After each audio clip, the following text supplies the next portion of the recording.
To our channel E for education.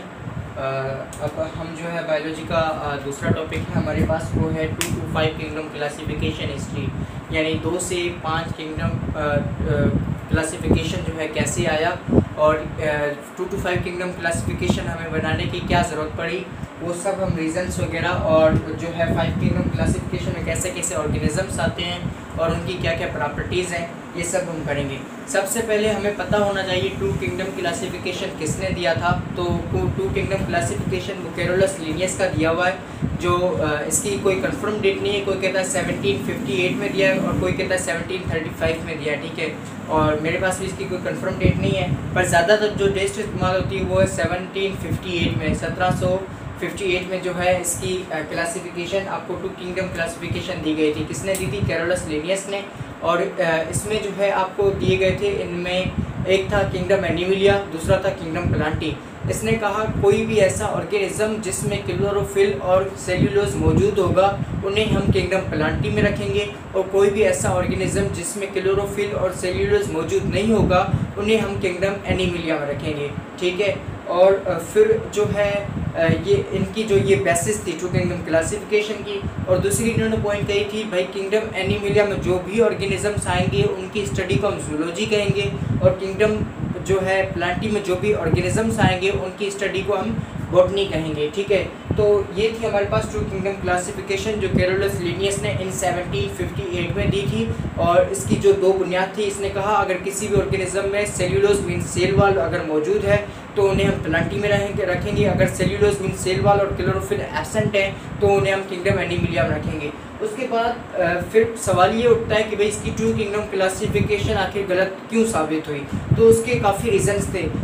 इसने 2 kingdom classification दे दी। इसके बाद जो है एक आदमी आया, मैं आपको हिस्ट्री बताता हूँ। उसने जो है इनसे कैरोलस लिनियस से पूछा कि सर आप बता रहे हैं जिनमें जो है क्लोरोफिल और सेल्यूलोज मौजूद होंगे उन्हें प्लांटी में रखेंगे और जिनमें मौजूद नहीं होंगे इन्हें एनिमिलिया में रखेंगे। मैंने एक ऐसा ऑर्गेनिज्म दरियाफ्त किया है जिसमें सेल्यूलोज तो मौजूद है पर क्लोरोफिल मौजूद नहीं है, तो उससे ऐसे ऑर्गेनिजम्स को हम किस में रखेंगे। और ये ऑर्गेनिज्म था फंजाई, जिसमें सेल्यूलोज एब्सेंट है, यानी क्लोरोफिल एब्सेंट है पर सेल वॉल मौजूद है। तो भाई ऐसे ऑर्गेनिजम्स को हम जो है किस ग्रुप में रखें। तो फिर इसकी 2 किंगडम क्लासिफिकेशन क्या थी, गलत साबित हो गई, ठीक है। फिर जो है हमें 5 किंगडम क्लासिफिकेशन की ज़रूरत पड़ी। और 5 किंगडम क्लासिफिकेशन में टोटल 5 किंगडम है, जिनमें किंगडम मोनेरा, किंगडम प्रोटाक्टिस्टा और kingdom fungi, kingdom Animalia and kingdom Plantae आते हैं। सबसे पहले हम बात करते हैं किंगडम मोनेरा की। और किंगडम मोनेरा को जो है किंगडम प्रोकैरियोटी भी कहा जाता है। और इसमें जो ऑर्गेनिजम्स आते हैं उनकी मैं आपको प्रॉपर्टीज़ बता दूं। वो ऑर्गेनिज्म यूनिसेल्यूलर होंगे। Unicellular means those organisms which are composed of one cell, ठीक है, उन्हें हम कहेंगे यूनिसेल्यूलर ऑर्गेनिजम्स। यानी किंगडम मोनेरा में सबके सब ऑर्गेनिज्म यूनिसेल्यूलर होंगे। और उसके बाद जो है वो जो है प्रोकैरियोटिक होंगे। प्रोकैरियोटिक और यूकैरियोटिक में क्या डिफरेंस होता है वो मैं आपको बाद में बताऊंगा अगली वीडियो में। यानी प्रोकैरियोटिक की आप सिंपल अभी ये याद रख दें कि भाई यानी अनडेवलप्ड सेल, ऐसा सेल जो ज़्यादा डेवलप्ड ना हो, ठीक है। और जिसे हम सिंपली कहते हैं pro means early, karyon means nucleus, यानी अर्ली न्यूक्लियस, बहुत जो है पुराना न्यूक्लियस हो उसे हम कहेंगे प्रोकैरियोटिक न्यूक्लियस। और सिंपली अगर इसकी हम डेफिनेशन बताना चाहें, prokaryotic cell those type of cell in which the double membrane bounded organelles are absent, ठीक है, तो हम उसे कहेंगे प्रोकैरियोटिक सेल। तो मोनेरा क्या था? मोनेरा की सबसे पहली खासियत ये थी कि भाई ये इनमें कोई भी ऑर्गेनिज्म होंगे वो यूनिसेल्यूलर होंगे। सेकंड पॉइंट ये थी कि भाई वो जो है प्रोकैरियोटिक होंगे, ठीक है, यानी उनमें जो है उनके सेल में double membrane bounded organelles absent होंगे, ठीक है। और इसका जो एग्जांपल था हमारे पास वो है बैक्टीरिया एंड साइनोबैक्टीरिया, ठीक है। और तीसरा सवाल आता है कि भाई इनमें जो भी ऑर्गेनिजम्स होंगे उनकी वो जो है ऑटोट्रॉफ भी हो सकते हैं, वो ऑटोट्रॉफ्स भी हो सकते हैं। ऑटोट्रॉफ्स मीन्स ऐसे ऑर्गेनिजम्स जो अपना जो है ग़िज़ा खुद बना सकें और उसे हासिल कर सकते हैं, ऐसे ऑर्गेनिजम्स को कहते हैं autotrophs. Those organisms which can produce जो है their food themselves that are known as autotrophs. ऐसे ऑर्गेनिज्म जो अपना जो है फूड खुद तैयार कर सके उन्हें हम ऑटोट्रॉफ्स कहते हैं। और हेटरोट्रॉप्स जो अपना जो है खाना खुद तैयार ना कर सकते हैं और दूसरों के सहारे पर डिपेंडेड हो, तो उन्हें हम क्या कहेंगे, हेटरोट्रॉप्स कहेंगे। तो यानी मोनेरा ये यूनिसेल्युलर होंगे, प्रोकैरियोटिक होंगे, may be autotroph and heterotroph, and example क्या है, bacteria and cyanobacteria. And kingdom Monera is also known as kingdom prokaryotae. Then there is kingdom Protista, which is also known as kingdom Protactista, or we can say that polyphyletic kingdom. Now question arises that why kingdom Protista is known as kingdom polyphyletic. अब जो है सवाल ये उठता है कि भाई kingdom protista को हम किंगडम पॉलीफाइलेटिक क्यों कहते हैं। वो पॉलीफाइलेटिक इसे इसलिए कहा जाता है क्योंकि ये एक ऐसा किंगडम है जिसमें मुख्तलिफ किस्मात के जो है जानवर या जानदार मौजूद हैं, ठीक है। और इसीलिए इसको poly means many types of organisms are present in this kingdom. कौन सा किंगडम, किंगडम प्रोटिस्टा। इसीलिए इस किंगडम को किंगडम पॉलीफाइलेटिक भी कहा जाता है। और इसमें क्या होंगे, इसमें यूनिसेल्युलर और मल्टीसेल्युलर दोनों ऑर्गेनिजम्स हो सकते हैं, ठीक है। इसमें ऑटोट्रॉफ और हेटरोट्रॉफ्स दोनों ऑर्गेनिजम्स हो सकते हैं, यानी इसमें ऐसे भी ऑर्गेनिज्म होंगे जो अपना फूड खुद तैयार कर सके, और ऐसे भी होंगे जो अपना फूड जो है खुद तैयार नहीं कर सकते, ठीक है।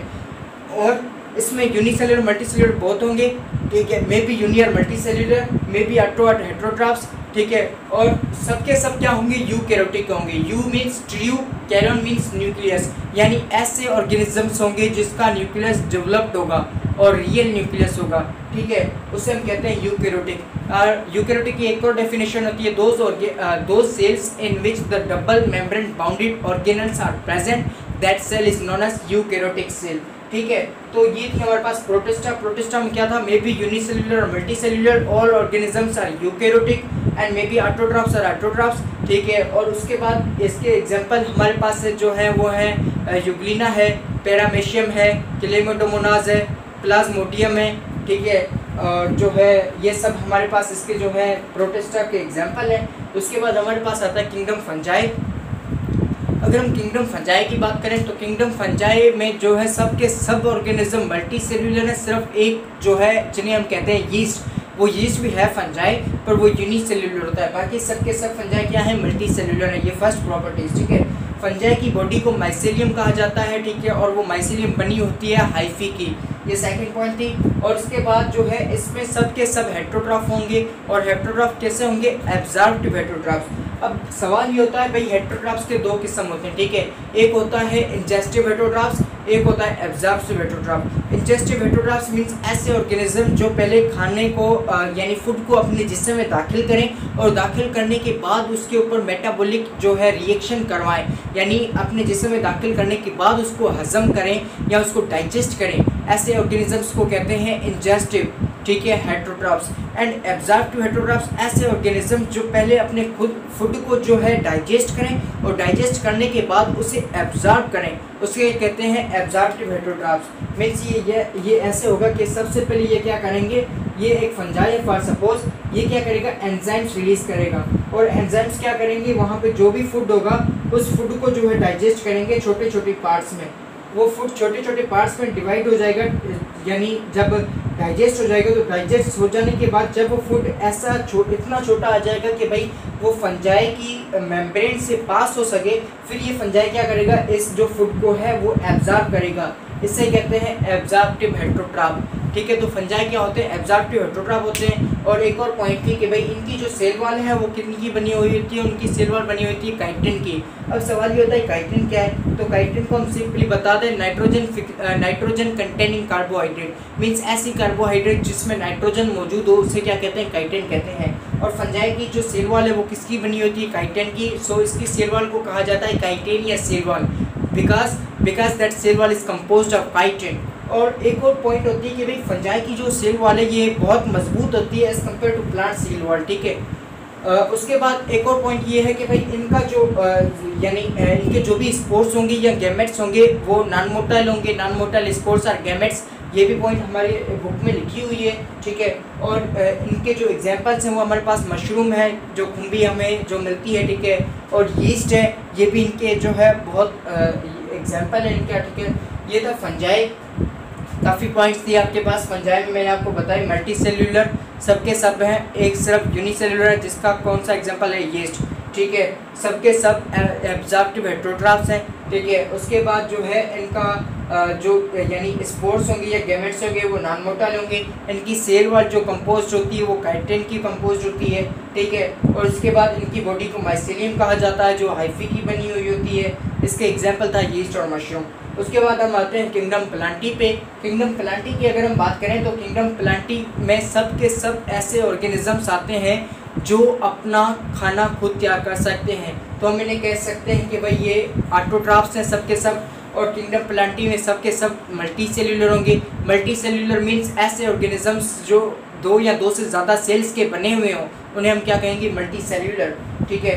दो या दो से ज़्यादा या सिंपली ऐसे कहें जिनमें काफ़ी लातादाद सेल हो, ऐसे ऑर्गेनिजम्स को कहा जाता है मल्टी सेल्यूलर ऑर्गेनिजम्स, ठीक है। और प्लांटी में क्या है, सबके सब मल्टी सेल्यूलर हैं, सबके सब ऑटोट्रॉफ्स हैं, अपना फूड खुद तैयार कर सकते हैं। और थर्ड पॉइंट ये zygote return to become embryo in the body of parents, यानी इनका जो जाइगोट होगा वो एम्ब्रियो में तब्दील होगा पेरेंट्स की बॉडी के अंदर ही अंदर, ठीक है। और हमारे एनिमल्स में भी बिल्कुल ऐसे ही होता है, ठीक है। और ये एक पॉइंट थी। इसका एग्जांपल हमारे पास जो है काफ़ी है, फर्न है, ठीक है, एप्पल है, बहुत से हमारे पास जो है इसके एग्जांपल हैं, ठीक है। और उसके बाद अगर हम बात करें किंगडम एनीमिलिया की, तो किंगडम एनीमिलिया में भी सबके सब मल्टी सेल्यूलर हैं और सबके सब इंजेस्टिव हेटेरोट्रॉफ्स हैं, यानी पहले खाने को अपने जिस्म में दाखिल करेंगे उसके बाद उसको हजम करेंगे, इससे हम कहते हैं इंजेस्टिव हेटेरोट्रॉफ्स। तो एनीमिलिया में सबके सब इंजेस्टिव हेटेरोट्रॉफ्स हैं, मल्टी सेल्यूलर हैं, ठीक है। और उसके बाद जो है ये यूकैरियोटिक हैं सबके सब, ठीक है। प्रोकैरियोटिक कहाँ थे, सिर्फ और सिर्फ किंगडम जो है मोनेरा, और we can say that kingdom prokaryotic is a unique kingdom which have the prokaryotic type of cell and other four have the eukaryotic type of cell। बाकी चारों में यूकैरियोटिक सेल होंगे, सिर्फ इस मोनेरा में एक में प्रोकैरियोटिक सेल होंगे। किंगडम एनीमिलिया में का भी मैंने आपको बता दिया, इसका एग्जांपल हम एनिमल्स हैं, मंकीज़ है, ठीक है। और उसके बाद जो है हाइड्रा है, ठीक है। इसके बहुत सारे एग्जांपल होते हैं हमारे पास, हम कह सकते हैं जाहिर की बात है हमारे पास 1.5 मिलियन स्पीसीज़ हैं, तो इनके एग्जांपल्स तो काफ़ी होंगे। और इस किंगडम के बाद हमारे पास एक और पैराग्राफ है जिसमें कुछ जनरल पॉइंट्स लिखी हुई हैं। वो जनरल पॉइंट्स जो है रिमेंबर करने जैसी हैं, जिसमें ये लिखा हुआ है कि भाई अब तक जो है साइंसदान 1.5 मिलियन स्पीसीज़ जो है ढूंढ चुके हैं। और उसके बाद लार्जेस्ट जो है एनिमल इन द वर्ल्ड, ठीक है, वो कौन है, वो ब्लू व्हेल है। ब्लू व्हेल जिसका जो है वज़न टन्स में, जिसे हम कहें 1,16,000 टन्स में जाके या 1.5 टन्स में जाके होता है, ठीक है। और उसकी जो साइज़ होती है वो 14 मीटर्स तक ज़्यादा से ज़्यादा हो सकती है। और रेडवुड ट्री का भी हमारे पास लिखा हुआ है, रेडवुड ट्री सबसे लंबे से लंबा ट्री होता है जिसकी साइज़ तकरीबन 300 फीट ऊंची हो सकती है, 300 फीट, जो तकरीबन 91.3 मीटर्स के बराबर होता है, यानी 1 किलोमीटर जितना जो है पूरा का पूरा इतना बड़ा ट्री होगा लेंथ में, ठीक है, हाइट में। और उसके बाद एक और पॉइंट है कि भाई बैक्टीरिया जो the smallest organism in the world, ठीक है, और जिसे हम कहते हैं जिसकी साइज़ है 0.0001 मिलीमीटर, ठीक है। तो ये हमारे पास जो है 2 to 5 किंगडम क्लासिफिकेशन की हिस्ट्री थी। मैंने आपको सारा कुछ बताया, 2 किंगडम क्लासिफिकेशन किसने दी और कब दी और वो गलत साबित क्यों हुई, ये भी मैंने आपको बताया। उसके बाद 5 किंगडम क्लासिफिकेशन दी गई। 5 किंगडम क्लासिफिकेशन के बेसिस क्या थे, बेसिस थे mode of nutrition and level of organisation. Mode of nutrition means वो किस तरह से अपना खाना हासिल करता है, और उसमें लेवल ऑफ ऑर्गेनाइजेशन मीन्स वो जो है प्रोकैरियोटिक है या यूकैरियोटिक है, ये इसकी बेसिस थी। इन बेसिस पे हमारे पास 5 किंगडम क्लासिफिकेशन दिए गए, जिसमें मोनेरा या प्रोकैरियोटिक या प्रोटिस्टा, प्रोटैक्टिस्टा या पॉलीफाइलेटिक, फंजाई, ठीक है, प्लांटी एंड एनीमिलिया, ये 5 किंगडम क्लासिफिकेशन दी गई। सो ये था हमारा आज का टॉपिक। थैंक्स।